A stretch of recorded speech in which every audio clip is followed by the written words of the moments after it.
어제도 우리 시장 양지수 모두 떨어졌습니다. 수요일에 워낙 큰 폭으로 떨어진 터라 장 초반에 저가 매수세가 유입되며 상승하나 싶었는데 음전했습니다. 경기 침체 우려에 시장이 영 힘을 내지 못하는 모양새입니다. 이런 와중에 우리 시장 인덱스 차원에서 대표 주자인 삼성전자는 더 큰 충격을 받았습니다. 10개월 만에 6만 전자까지 주저앉았는데요. 답답한 시장 어떻게 대응해야 할지 어제장 복귀하면서 해법 찾아가시죠. 양시장 3거래일 연속 내렸습니다. 코스피가 0.21% 내려 2,575.50포인트였고 코스닥도 0.88% 추가 하락해서 725.28포인트였습니다. 장 초반에 반짝 상승세를 보였지만 냉각 중인 고용시장에 대한 불안감과 앞으로 나올 고용 보고서에 대한 경계 심리 속에 지수는 힘을 내지 못했습니다. 수급 마감 상황입니다. 위험 자산 기피 심리가 커지며 외국인들이 시장에 돌아오지 못하고 있습니다. 어제도 외국인 양시장에서 모두 매도 포지션을 취했습니다. 유가증권 시장에서 외국인 5,900억 원어치 팔아치우며 지수의 하락을 야기했습니다. 3거래일 연속 순매도했고요. 기관이 4거래일 만에 1,204억 원 순매수했고 개인도 4,652억 원 사자세를 기록했습니다만 지수의 상승 동력이 되진 못했습니다. 코스닥 시장에선 양매도가 나왔습니다. 외국인이 166억 원 팔자 포지션 취했고 기관도 240억 원 순매도했습니다. 개인만 홀로 344억 원 매수 우위 기록했습니다. 시가총액 상위 종목 마감가 확인하시죠. 유가증권 시장 그래도 전 거래일 많이 빠졌던 종목들에서 대체적으로 반등이 나왔는데요. 시가총액 1위 삼성전자만 맥을 추지 못했습니다. 삼성전자 1.43% 추가 하락하면서 종가가 6만 9천 원, 지난해 11월 이후에 10개월 만에 6만 전자까지 내려갔습니다. 엔비디아의 연속된 급락이 삼성전자 주가에 타격을 줬고요. 다만 큰 폭으로 빠졌던 SK하이닉스는 3%대 반등세 시현했습니다. LG에너지솔루션은 전기차 화재 방지 대책 발표를 앞두고 2.63% 상승했고요. KB금융과 신한지주 1%대 강세 기록했습니다. 코스닥 시장에서는 딱 두 종목만 빨간 상승불을 켰습니다.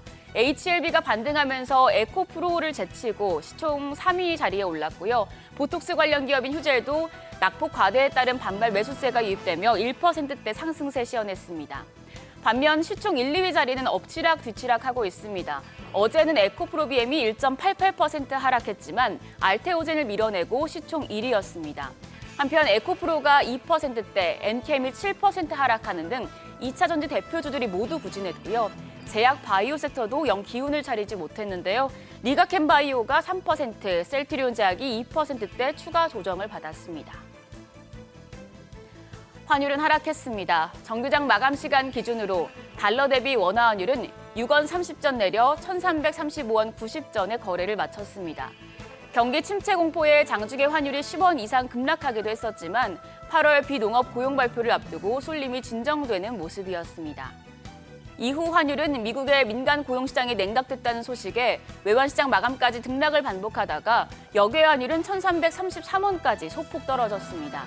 엇갈린 고용지표에 시장이 갈피를 못 잡고 있는데요. 오늘도 외환시장 이런 상황을 반영하면서 1,330원 선에서 움직이겠습니다.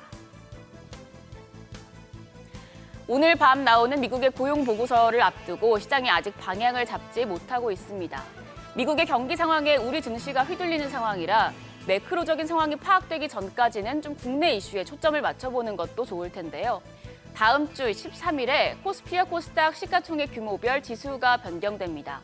보통 소형주에서 중형주, 중형주에서 대형주로 편입되는 종목들은 편입 직후에는 수익률이 부진하지만 3개월과 6개월까지 봤을 때는 쭉 상승세를 보이는데요. LS 일렉트릭과 삼양식품, LIG 넥스원, 한국가스공사, LS, HD 현대미포 등이 중형주에서 대형주로 편입될 가능성이 높은 종목으로 꼽힙니다. 중형주에서 대형주로 올라가면 수익률이 높아진다는 건 또 어떻게 보면 당연하다고 볼 수도 있는데요. 조금 더 틀어서 오히려 대형주 하위권 종목이 중형주 지수 상위권으로 변경돼도 짧은 기간 동안 높은 수익률을 기록했다고 합니다. 유진투자증권은 대형주 지수 하위권에 위치할 때보다 중형주 지수 상위권으로 이동하면 중소형주 운용 자금이 유입되면서 기관 수급이 주가를 견인했다고 분석을 했는데요.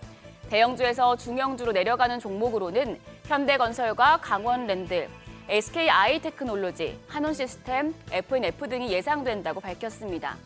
뱀머리에서 용꼬리가 되든 용꼬리에서 뱀머리가 되든 지수 편출에 따른 수급 개선 효과를 기대할 수 있는 종목들은 체크해 두시길 바랍니다. 그럼 오늘 장에 영향을 줄 이슈들도 확인하시죠. 오늘 밤 미국의 8월 고용보고서를 앞두고 있는 상황에서 오늘은 가전제품과 제약 바이오, 게임 관련 산업 이벤트들이 예정돼 있습니다. 지금 이파 세계 가전 전시회가 열립니다. 삼성전자와 LG전자가 이 자리에서 AI 가전을 하나로 연결하는 AI 홈 신제품을 공개할 예정입니다. 세계 폐암학회도 주말부터 열리니 참고하시고요. 서울게임 e스포츠 페스티벌도 개최돼 게임주들이 또 들썩일 수 있겠습니다. 한편 오늘은 전기차 화재 안전관리 종합대책도 발표됩니다. 그래서 어제 시간의 거래에서 전기차 화재 방지 관련주들이 강한 모습을 보이기도 했는데요. 오늘 장까지 이런 흐름 이어질지 지켜보시죠. 다사다난했던 한 주의 마지막 거래일입니다. 간밤 미증시가 고용과 서비스업 지표가 엇갈린 신호를 보낸 가운데 테슬라 같은 기술주가 지수의 추가 하락을 막아냈는데요. 우리 시장 오늘도 상승 동력이 뚜렷하지 않은 상황이라 테마가 있는 섹터들 위주로 대응하셔야겠습니다. 지금까지 어제장 오늘장이었습니다.